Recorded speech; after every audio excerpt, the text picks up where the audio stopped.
네, 그대로 국내 증시 보겠습니다. 예, 코스피가 2133으로 어제 마감을 했네요. 네, 2130대에서 지금 이제 횡보를 하고 있습니다. 일단 뭐 오늘도 뭐 증시는 크게 무리 없는 선상에서 2130선을 좀 유지할 것으로 보여집니다. 여기서 이제 개별 종목들, 뭐 실적이 좀 안 좋은 아이들이 좀 많이 최근에 떨어졌는데, 죄송합니다. 네, 낙폭 과대주로 좀 반등이 나올지, 아니면 계속 치고 나가는 아이들만 치고 나갈지. 예, 시장에 돈은 많은데 돈이 많으니까 좋은 아이들만 계속 사서 올려 나가는 건지, 돈이 많으니까 싼 거를 사서 좀 더 올리려는지. 어차피 시장은 시간이 지나면 그 기업의 가치가 회복이 될 거니까. 주식을 보면 이렇게 보시면 되세요. 자, 하나의 회사가 있습니다. 그 회사가 적자가 났어요. 적자가 났다고 해서 이 회사가 없어지는 건 아니죠. 흑자가 났습니다. 주가가 올라갑니다. 미친 듯이 올라가요. 근데 이 회사의 주가는 이 회사 가치보다 더 많이 올라가 있는 경우도 있습니다. 이 회사의 주가가 적자가 나서 회사의 가치보다 더 많이 떨어져 있는 경우도 있어요. 그럼 이 떨어진 주식은 계속 영원히 떨어져서 지옥으로 가는 것이고, 이 올라간 주식은 계속 올라가서 하늘 끝까지 올라갈 것이냐, 이제 그 고민을 늘 하는 거죠. 그 과정에서 주식의 시세 차익이 자꾸 생깁니다. 네. 어느 정도 올라간 거는 떨어질 수 있고, 어느 정도 떨어진 거는 올라올 수 있고, 그런 것들을, 메커니즘을 최대한 잘 시장과 어떤 업황과 경제 시스템과 모든 것들을 분석해서 미시경제, 개시경제, 그 다음에 뭐 차트, 일목균형표, 뭐 이동평균선, 수급, 기관 투자자, 외국인 모든 걸 다 점검해서 투자라는 걸 하는 거죠. 예.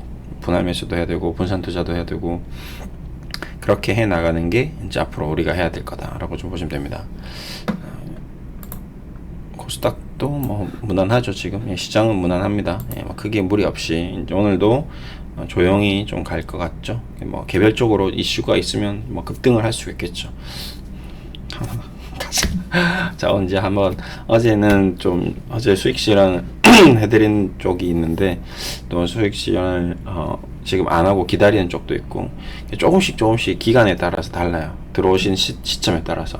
네, 그쵸? 뭐 작년에 하신 분도 있을 거고, 올해 하신 분도 있을 거고, 기간이 다 다르기 때문에, 뭐 어제 하신 분도 있고, 일주일 전에 오신 분도 있고, 3주 전에 오신 분도 있고, 그리고 다른 분하고 하시는데 착각하셔가지고 저한테 수익이 안 난다고 어제 문의 주신 분도 결국에는 제가 체크를 하니까 답답해서 글을 남겼다라고 하시더라고요. 그래서 저는 분명히 최근에 수익 실현을 많이 해드렸는데 몇 없이 나고 한 번도 안 왔다고 하는 거예요. 이상하다. 제가 한번 점검을 해보겠습니다. 그러니까 제가 아니고 다른 분하고 자문을 받고 계시더라고요. 그래서 답답해서 글을 올렸다. 그래서 지금도 이제 여기 보시면, 왜 그러지? 나 분명히 최근에 수익 실현을 단타로도 많이 드렸고, 뭐 지난주도 그렇고 지지난주도 그렇고 이번 주도 그렇고 조금씩 차이는 있지만 그래도 나름 많이 보내드렸는데, 왜 수익이 하나도 안 났다고 3주 동안 한 번도 안 났다? 그건 뭐지? 왜 그러지? 도무지 이해 안 돼서 이제 개인적으로 이제 문의를 했더니 죄송하다고, 자기가 이제 답답해서 이제 그랬다고. 한번 그럴 수도 있죠. 예, 그럴 수도 있습니다. 예, 답답할 수가 있죠. 이 황금 시간대 이 좋은 장에서 뭔가 수익이 하나도 안 났다는 거는 답답할 수가 있습니다. 네. 자, 관심 종목들 차트 한번 좀 보겠습니다.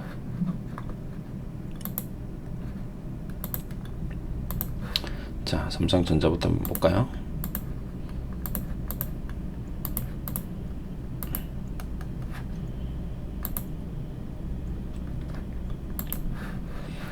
자, 삼성바이오로직스 살아있네요. 아직까지. 삼성전자 채널을 형성하면서 이렇게 저는 갈 거라고 좀 생각하고 있습니다. 삼성증권 조금 지지부진하네요. 삼성엔지니어링, 삼성전자는 어저께 얘기 드렸죠. 코로나 이후 시대의 어떤 가장 저는 핵심적인 기업이다.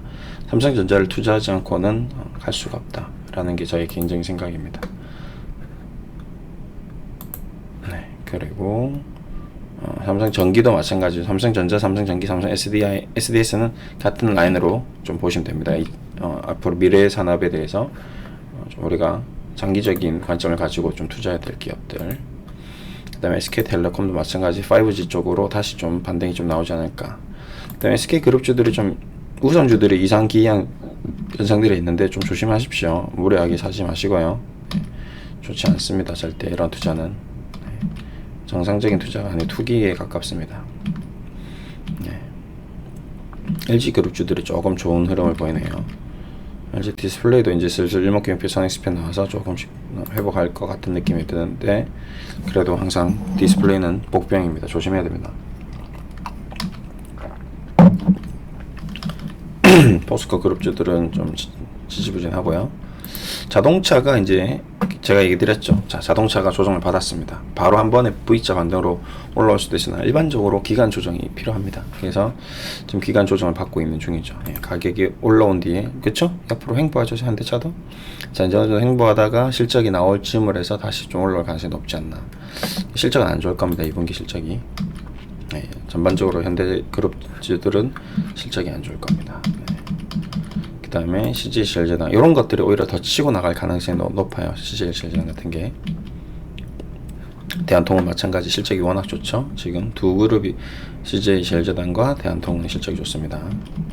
그 다음에 하나그룹주는 뭐 그냥 얘네들대로 움직이는 거고, 화학주들이 실적이 좋을 거예요. 국제유가가 싸졌기 때문에 지금 금호석유화학도 사상 최대 실적이 나온다는데 주가는 좀 많이 떨어져 있는 상태고, 현대그룹주 좀 안 좋고, 펄어비스도 게임주 조금 움직일 것 같은데 넷마블, 얘 둘은 좀 안 움직이면서 싸움 한, 넷마블이 94,000원 이하, 펄어비스 20만원 이하 오면 뭐 그냥 수익이 좀 날 수 있겠죠.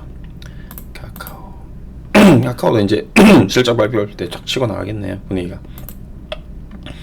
네이버, J콘텐츠, JIP, SM, 엔터주들이 좀 지지부진하네요. 은행주들이 이제 마찬가지, 은행주도 이제 좀 상승했다가 이제 시장이 조정받는 날 그때 한번 조금 들어가 보면 되겠다라는 생각이 좀 듭니다. 증권주는 양호하고요. 네, 키움증권 뭐 사상 최고가 가겠네요. 네, 이렇게 좀 보시면 될 것 같습니다. 자, 어제도 지금 어제 얘기 드렸던 부분인데 그런 게 있는 것 같습니다. 보면 제 개인적인 생각은 어제 이제 코로나 이후의 세계라는 이 내용에 대해서 제가 이제 책을 읽고 이 내용을 토대로 종목에 대해서 좀 코멘트를 드렸습니다. 핵심은 거의 뭐 삼성전자 얘기를 좀 드렸죠. 그리고 나서 이제 여기 보시면 이제 배진기님이라는 분이 이제 장중에 너무 수익이 안 난다, 3주간 수익이 안 나셔서 좀 답답하다라고 이제 좀 남기셨는데 10% 정도 마이너스가 나셨다. 삼성전자 팔았다. 뭔가 좀 이상하죠. 저는 지금 삼성전자 추천하고 계속 절대 매도 금지라고 하고 있는데 이상한 거죠. 예.